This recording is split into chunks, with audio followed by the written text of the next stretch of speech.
Hello, hello, hello, my darlings. Thank you for joining me on A Slice of Life, A Slice of Life. It's Monday. It's Monday. And it's fall break at Clark Atlanta. So we on fall break like Friday, Saturday, Sunday, Monday, Tuesday. Wonderful. So, I still got papers to grade. But listen, I need to talk to you. I need to talk to you. I got paper today. I need to talk to you. Everybody just stop for a minute. Let's talk for a minute. I received an email about the government shutdown from R.C. Blakes, Bishop Blakes, and his wife Lisa. And I had something else I wanted to talk about. I had it all planned what I wanted to say. But right before, while I was thinking, this government shutdown email came through. So before I go to the government shutdown email, I'm going to start with what I was going to say, but it was going to be in a different light. But I'm going to say it anyway. How many times have you heard me talk about be still? How many times have you heard me talk about be still and know that I am God? I've said it so many times. I operate on that. I didn't operate on it earlier this morning, and I wish I had, which is a whole nother story. I wish I had. Be still and know, because I decided to have a conversation. Now I'll never do that again. But anyway, be still and know that I am God. Be still. And so it says here, it's a biblical command from Psalms 46:10. So I didn't know where it came from. How would I know that? But it came from Psalms 46:10. And it says, urging people to cease striving. Now that's hard to say when they have sent you pink slip, a blue slip, or all kind of slips saying that you are going to be furloughed. You're not getting money. People are not getting money every day. I don't know how I would feel right now if I didn't know some checks were coming in, something was going to be deposited in my checking account. The only thing I could say, and I'm not going to pass judgment because I've been there. I've been there. And that is when the election, on November the 5th, 2025, 24, you already knew. So for those of you who in November of 2024, when you already knew, then you would started preparing early because we started talking about what we weren't going to do and what we're not going to do. And it's easier said than done because things happened, life happens. This was the first year for your kid to go to school. This is the first year for your kid to go to college, middle school, high school. All that's traumatic. All that costs money. And so, although you knew in 2024, stuff happens. Stuff just happens. Life happens. And you got to put your nose to the grind. It's easier said than done. You all are 45, 55, 65, and 75. I can tell you by putting your nose to the grind. You just got to, it's something else you got to do. You got to say, I know I got this degree. Let me tell you something. I work for Delta Airlines, and my education only worked maybe one time, maybe twice at Delta Airlines. But the last time that it worked, my daughter was at Northwestern, and so I would do my in the training department. That's an 8 to 5, 9 to 5, whatever. But I also came off the counter. I came out of the ATL, FTO. I came out of the airport. I came from corporate, which that's a whole, don't get me started. But anyway, I came over to the airport and I knew that the workers at the airport, which is why I was in the training department because I could talk about it. I was blessed because of Sandra East. Now I always like to call her by her middle name. Anyway, Sandra, y'all know Sandra. She helped me get, because I had a master's degree in education, in curriculum development. I was able to work down in the training department. But let me just say this, baby. I also knew how to work in the regular part of the airport. And so I would leave the regular part of the airport, and where would I go? I would go to work in baggage. Because bags don't talk back, and I knew what I was doing in baggage. I worked in baggage when I was on the counter. I would leave and go work in baggage. Now you saying, what you saying, Georgianne? Master's degree notwithstanding. World travel notwithstanding. World travel before I came to Delta notwithstanding. School teacher before I came to Delta notwithstanding. I needed to work. I was young enough. I was in my 50s. You still got energy. I went right on over there into the baggage room, and they loved me because I did the work. They knew I was, consistent in my work, but that's what I did. So some of you out here, I know you got all them degrees. You know what I'm saying? But we need to find some kind of, we got to stop the hemorrhaging. And I hope you didn't wait till now to stop the hemorrhaging. I'm not saying you got to go work at McDonald's. I'm not saying that. But it's something that somebody needs that you got. Let's try to sell that. So let's try to work on some things that you know you have. You got some skills that you can set up and put into a business. You got some business friends who been wanting you to come help them with their business. Do it part time. You got some part time where it takes some resilience. It takes something. You got to think beyond the veil. You have to put your nose to the ground on this, and you got to have a plan. Tabitha talks about it. I've been talking about it, and the way it's going, you almost need an exit plan. We haven't gotten all the way there yet, but I can see it. I can see the Hollywood signs from here. Only a few people know when I did. That's my one line I had in a play I did at Emory. Hello, somebody. All right, so and so it says here, when you say be still and know that I am God, you're urging people to cease striving and to recognize God's power and sovereignty, especially during times of trouble and uncertainty. We're in troubled times. I'm not sitting here as a pastor. I'm not sitting here as none of that. I'm sitting here as a black woman, been black 83 years, okay? That's been in troubled water, and understand that God will see you through. It's through. You're in the other side. So you got to go through the key words. I've been through cancer. So I've been through some stuff. I like that word because that means you came out on the other side. So this right here, when I got this message, I'm going to tell you what they said shortly. The verse calls for heart posture of trust, acknowledging God's control over all things. You got to give up some. You got to give up some of that control you think you got because you don't have it.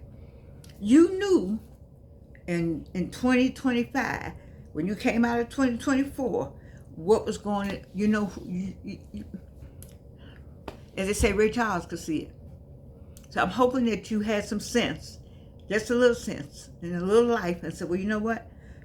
Children, a wife, a spouse, a partner, this is what we're going to do. And now we got to hunker down even more. We got to hunker down even more because you might have to have an exit plan. I don't know what the exit plan is. I don't know where you're going, where anybody going. But if you don't do anything but go across the immediate border for a few minutes, because what happened in Chicago, I didn't even think that could happen. Helicopters in a building, bringing children, and have the person say, "F the children." It's another mindset going on. I need you to pay attention. Pay attention to everybody. You don't have to be up in arms because we're not going out in them streets. If you go out in them streets, that's not what we do. I already went in the streets. My age group went in the street. We marched in the street. Don't go out in those streets. Stay out those streets. Stay out those streets. That's not how you're going to do it. It's a way to do it. Get with the people. Pay attention to what people are asking you to say. Remember the $9 trillion. So it says, finding peace, strength, and security in his presence, even when circumstances feel overwhelming. Baby, I know about some overwhelming circumstances. If you lived as long as I have, you know about some overwhelming circumstances where you're just like, what? My daughter laughs at me all the time because I will use her. You know how preachers get in the pulpit and talk about their family? I do that. Everybody knows Evelyn. So I get a letter. It's time for her to graduate. Oh my God. We all so happy. 4 years at Northwestern University. We're so proud. I get a letter saying, I need this we forgot extra amount of money before she can graduate. Now, is there a parent out there that got that letter that said you need X amount of money. You done got the invitations. You done got everybody all riled up. You done told everybody the child gonna graduate, and you need to give them some more money, and it's at the last minute, baby. I didn't have it. When I tell you I didn't have it, I didn't have it. And Delta Airlines was not having it. You know, back then, see, I don't know about what's going on now, but back then, see, I was at the first credit union, the credit union where it was a desk. I forget that sister's name that sat there. She sat at a desk over at General office is the first building. She had a little desk with no, you know how this receptionist there, she had a little desk. You just go there and say, hey, you know, blah, blah, blah, and they write the check right there, all kind of, that's the first credit union. So when it got down to 90 in the 90s, we had the nice credit union. I think we had one on the campus. Then they moved and made a pretty one for everybody to join. I just digress. But let me tell you, so I had gotten loans and this, that, and the other. And so they said, I said, look, I took the letter. I said, look, I wrote my own letter. I attached the letter. And I prayed. That's what I did. I prayed. I said, you don't have to send me the money. Make the check out to Northwestern University. This girl needs to graduate. They probably saw that and said, Lord have mercy. I don't know what they said, but the money was in my account. The exact amount of money, which I exactly sent. I don't know how you did it back then in the 90s, whatever I did, to Allen to give to those people. And I didn't have it. And when I tell you, Delta had told me no, it's something else I wanted. They're like, no, we ain't give you no more money. You already getting money out your check. We already getting money out your check. Because you see, they didn't mind you giving money because they knew where you worked. Especially when we was working as long as I had been there. So they're like, we got that money. So we're not taking any more money out your check. But I had to have that money. And so I just prayed. I wrote the letter. I attached what Northwestern had sent me, and I sent that to them, and so, you know, it's when circumstances are overwhelming. That was overwhelming. I didn't have anybody. I didn't have nowhere to go, and have anybody to ask. I knew that's not what I need to do. I know it's overwhelming right now. These people talk about, see, they want to drag it out. If you listen to Joshua Giles today, go and listen to Joshua Giles on Facebook or YouTube, and you will hear what he had to say, what he's saying about how they want to drag it out. And so, because they can fire you. See, government worker translates to black people. Anything that translates to black folk got jobs. Black folk got good government jobs. You know, people talked about that for years. Good government job, you got a good government job. Like you're not doing the work, like you don't know what's going on. So they're gonna take all that and get some loyalists in, so people that don't know jack about the job, and say, here, you take this job, because we trust you better than we trust some people that's been there for years. Get them out. And so having said that, that's the most politics I want to say. You got to trust in God right now. You need to trust in God, and we need to have some kind of collaboration or cooperation more. If any time we ever needed it, we need it now. Black Wall Street need to come together. In Tulsa, this is Tulsa. We need to come together. We can do that. We don't have to be in one place, because you see what happens when we're in one place? You see what happens when we're in one place. They want to destroy you can't be in one place, but we can have one voice. We can have one collaboration. We can have one thought, and it can be telepathically communicated. Because the word on the street is don't go on them streets. The word on the streets don't do that. The word on the street is all centered around the 9 trillion. And so since we got 9 trillion, so do you sell, see, I buy black toothpaste. I strategically go look for somebody black that's selling something that I need. Okay? I go look for it. And you say, well, I'm not paying that much for the toothpaste. Okay then, but you're paying that much for something. So I decided that I would pay that much for a tube of toothpaste. I would. whomever, and let them have that money. And every time I go up there to the Afrocentric shop in the West End on Lee Street, I hate to say Lee Street, but on Lee Street, across from the old Sears, the old mall, I'm not sure it's still there. I haven't been up there lately, but because they're tearing so much down, I go ahead and it's hard to find the toothpaste. I'm not the only one. Look for opportunity. We have put www.boutique indigo sold so many times in our description. You need gifts, but you won't get your gifts from us. You want to get your gifts from Amazon. Okay, if you know the person is black, but why not get the gifts from us? The gift is gonna come as fast as Amazon. Why not get a gift? Why not get a cup from us? Why not get a T-shirt from us? See, that's what I don't understand about us as people. You won't go to Phoenix Cards or Dr. Georgianne and buy a T-shirt from might have T-shirts with my book on it, because this is my logo. Have you bought the book? This is my book. Have you bought any books? I got 5. I got all these books. Have you bought any books? Haven't bought? Just buy them and say, because I know her, I'm gonna buy them. I ain't gotta read them. I get her to sign them. Anybody, all the folks you know that's doing something, have you supported them? I'm not the only one that got books. I'm not the only one that got T-shirts. I'm not the only one that got cups. I'm not the only one that got pens. Some more people. What are we doing? What are we doing? You see, so it's we got to cease striving. I went to Google. Love Google. Google said Google AI now. So Google give you your own information back. So Google said you got to cease striving. And they even gave you the Hebrew word for be still is Rapha. So I can act like I know some Hebrew. Rapha, R-A-P-H-A, means to stop struggling, relax, and release your efforts to fix things yourself. Sometimes you can't fix it. You can't fix it. You cannot. And many of you are very smart.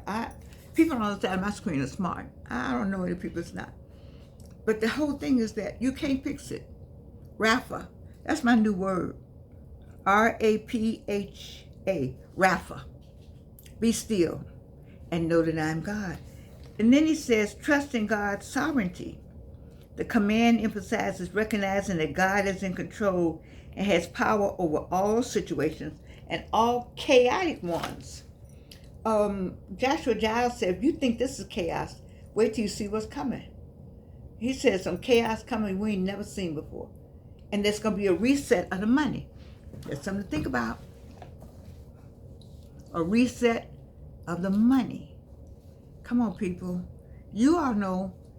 Did you read 2025? Oh, no, I forgot. Our president didn't know anything about it. Well, you might want to read 2025. Find peace and strength. It serves as a reminder that God is a refuge and fortress, bringing hope, peace, and strength to those who trust in him. Sometimes it's hard. See, I ain't that kind of Christian. I'm that other kind. Because sometimes, you go backwards and you go to the left and go to the right. You might get it right, you might not get it right. I'm that Christian.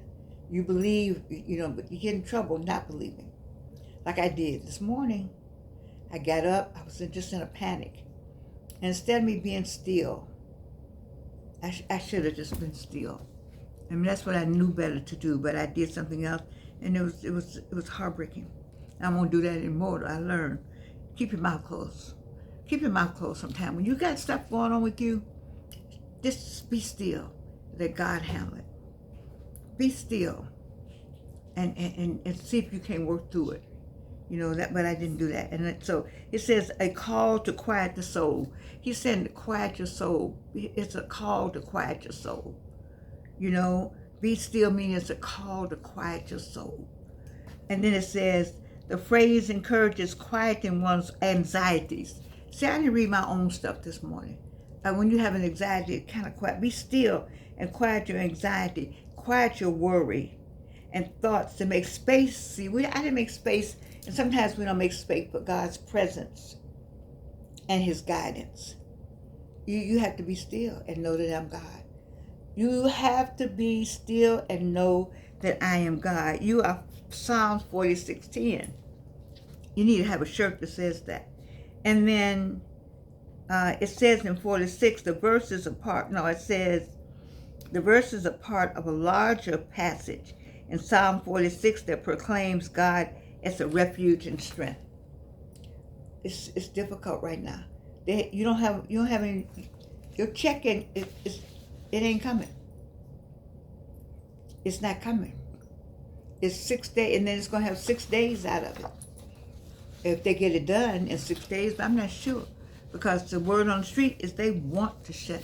They want this. This is good for whomever it is that thinks it's good. But we cannot lose sight of God and God's presence. You cannot lose sight of that. I need for my people, my 45, 55, 65, and 75-year-olds that follow me, I need you to be still and really think about this thing. You need to talk to your kids, your husband, your partner, you need to talk to somebody. Talk in the family. In the family. Okay? Did you marry to whatever it is, to get that together right there. That nucleus together. I'm telling you, I ask you, do you know where everybody is in your nucleus? Do you know what they're doing and how they're doing it? Are you encouraging? And one of the things we don't have a family bank. I don't want to talk about the other people, but I know they have more money because the system is set up for them to have more money. White people, the system is set up for white people. The laws are not set up for you. The laws are set up that you abide them so that white people can continue to have advantages. The problem is that white people do not understand that the laws are set up like that. They have been told that we're lazy. Who worked the farms? How can you be lazy if you're out there in the field? Somebody help me with that. And then Myron Golden would say, there is no black and white issue. It's just a you issue. Myron Golden believes that there's no color issue ever in America. There's no systemic racism. There's nothing. And so we are the reason we don't have money. And so if that's the case, then what can we do? We can at least buy from one another. If we are the reason, then we are also the reason why we will have money. Or we have money. Because we do have, is it $9 trillion? Somebody said $3 trillion. It's not $3 trillion, I think it's $9 trillion. And take those $9 trillion and give it back to us, among us, for us, by us, FUBU. As I told my students, a language that we use among ourselves is for us, by us, rather than the language that's been pressed down our throats that we must swallow.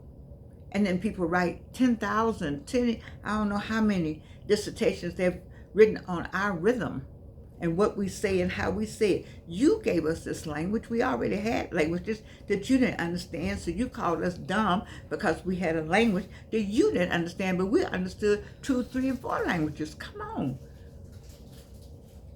What is wrong with us? We buy into what they said about us instead of knowing the brilliant people who were brought over here and still are.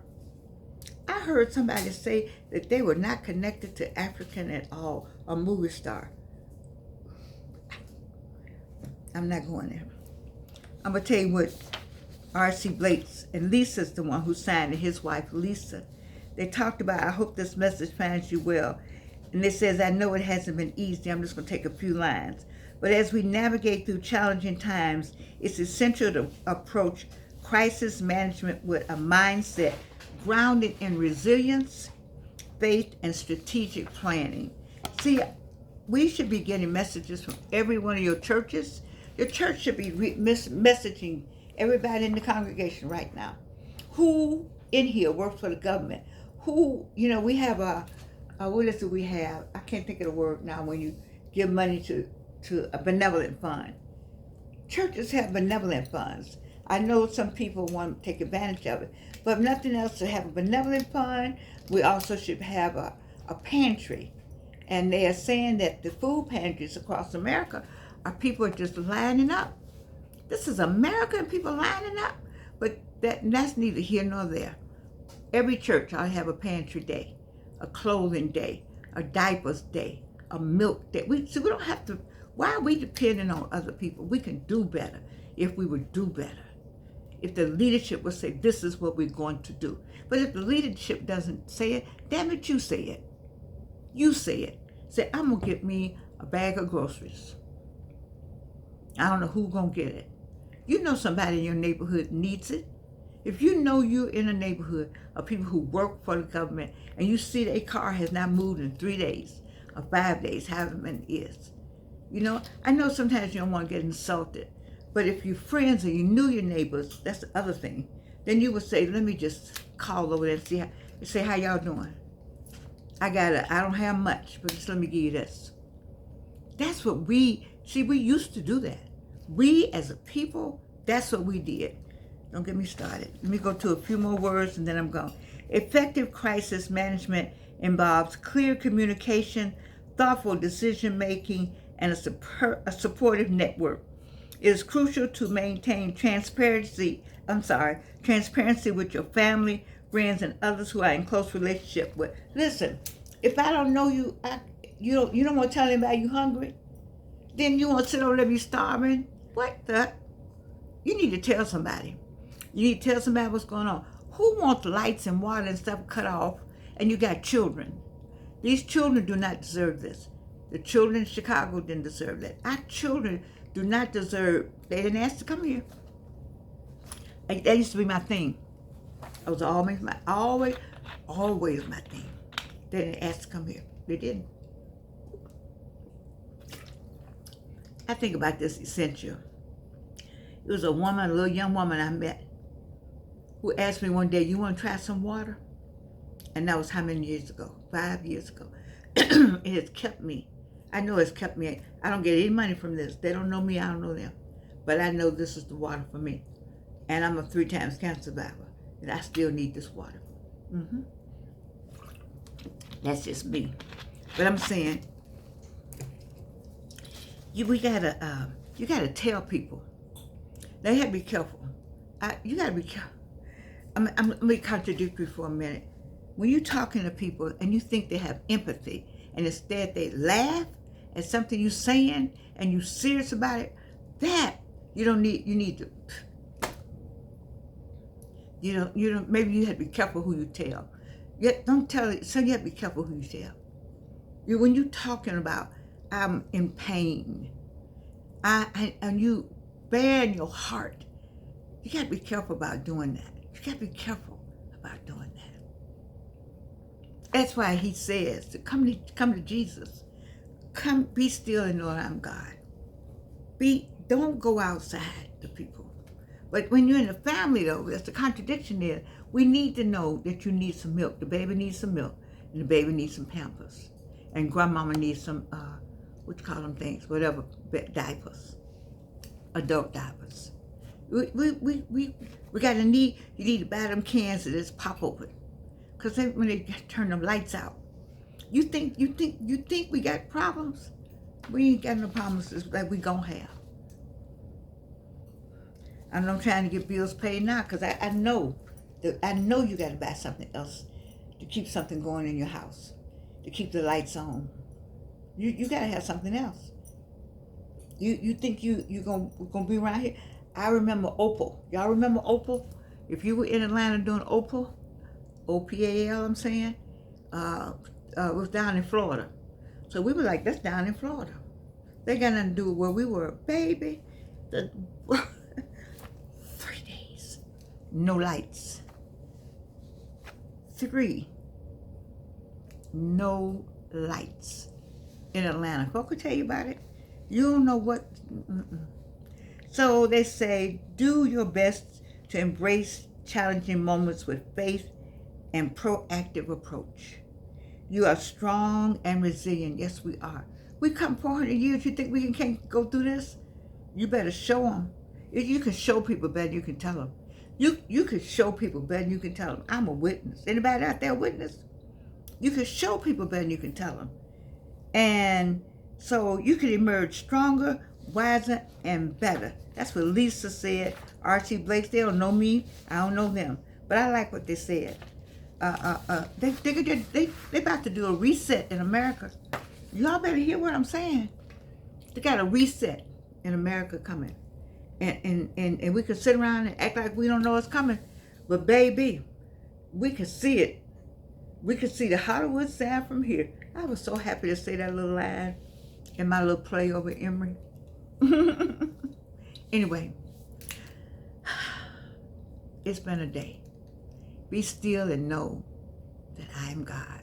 And also know that I love you. And you can't do anything